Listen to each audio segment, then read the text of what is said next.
Bonjour les amis.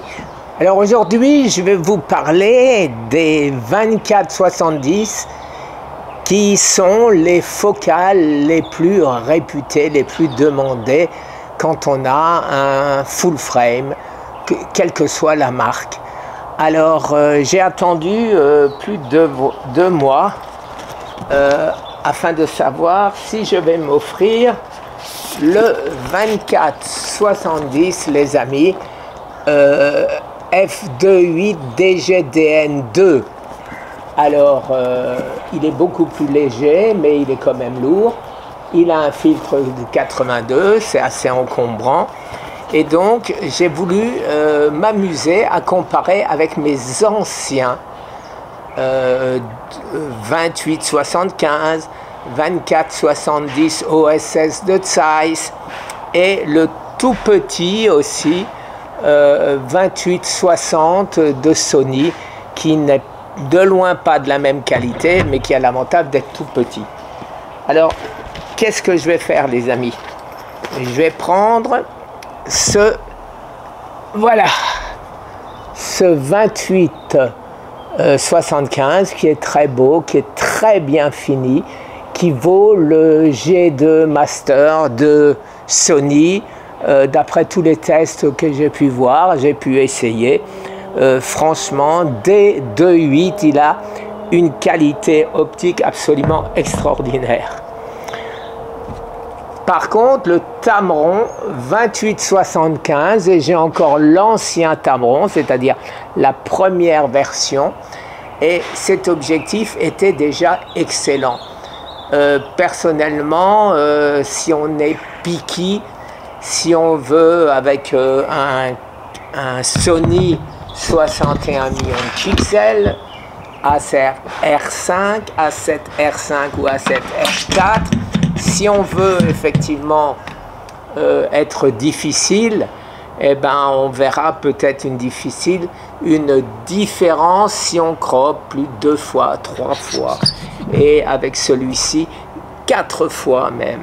Mais quel est l'intérêt de cropper autant quand on est amateur, et d'autant plus quand on publie sur YouTube, sur les médias, sur les sociaux? Je vois pas vraiment l'intérêt. Par contre, un objectif que j'avais un peu délaissé et que je me rends compte qui est pas très loin, c'est effectivement le vieux Sony Zeiss qui fait 4-24-70 mais qui a l'avantage lui d'être stabilisé. C'est une optique Zeiss avec le caractère Zeiss, et celui-là couplé au 16-35 que j'ai aussi de Zeiss me fait un très bon travail. Alors quand je compare ça et ça, et ben effectivement il y a une grosse différence, hein. Je vais enlever le, si j'y arrive. Waouh, il y a peut-être un bouton quelque part. Il y a un bouton. Quand j'y arrive pas, je force jamais parce qu'il y a toujours une raison. Voilà, regardez la différence quand même. Elle est quand même relativement notable, hein.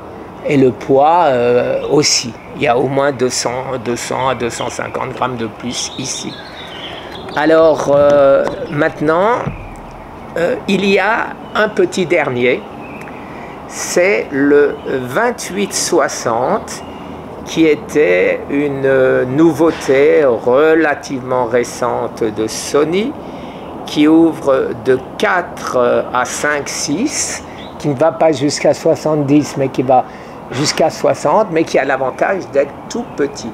Alors inconvénient, la qualité n'a rien à voir. Il fait toc les amis, il fait toc quand on l'ouvre. Regardez ça, écoutez ça. Alors effectivement, il est tout petit, hein, il a l'avantage d'être tout petit. Regardez maintenant par rapport au 28-75 de Tamron. Regardez par rapport au 24-70 de Sigma. Et regardez au 24-70 de Zeiss. Personnellement, quand je ne veux pas m'encombrer, je serais tenté à mettre ce 28 malgré son défaut. Je serais tenté à aller me promener avec cette optique. Alors l'avantage, c'est qu'on a quand même, on a quand même du full frame et c'est pas vraiment plus gros que si on avait un 6700 ou le futur 6900 qui ne va pas tarder à arriver. Voilà les amis. Alors ma vidéo suivante, ce sera quoi? Ce sera le test sur cet appareil A7R4. Non, A7R5, celui-là. Bon, A7R4, je viens de le vendre. Je le regrette un peu. Et je vais vous filmer à F4, puisque 2.8, on sait que c'est parfait, qu'il n'y a quasiment pas de différence avec F4. Donc je vais filmer à F4, je vais me filmer à F4. Je vais faire quelques photos, rapprocher comme ça, vous verrez la distance en macro, j'irais dire.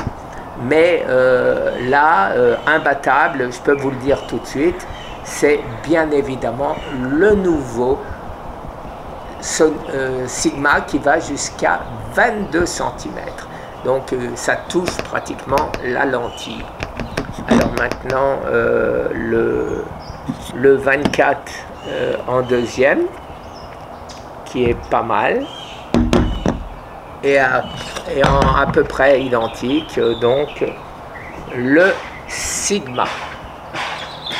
Voilà les amis. Alors maintenant je sais pas où j'ai mis. Si, il est là.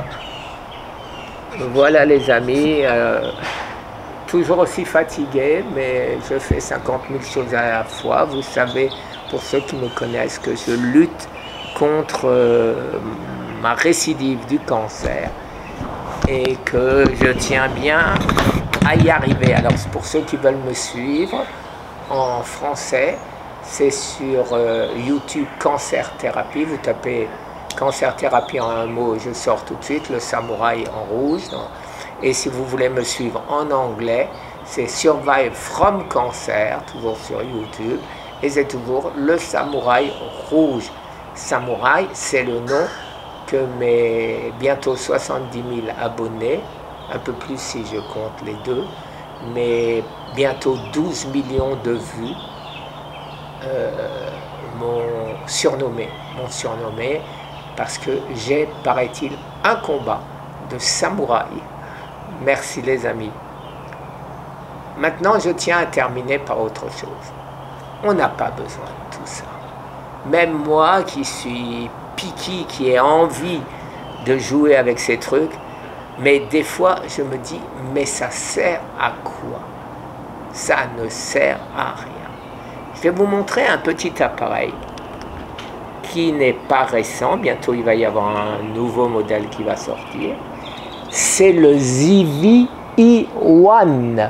Alors, est-ce qu'ils vont l'appeler Zivi E2 ou est-ce qu'ils vont l'appeler Zivi E1 2? C'est une nouvelle lubie des fabricants de photos.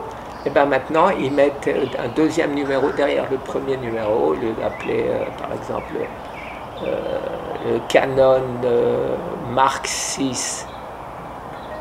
Ils ne l'ont pas appelé Canon Mark 7, ils l'ont appelé Mark 6 II.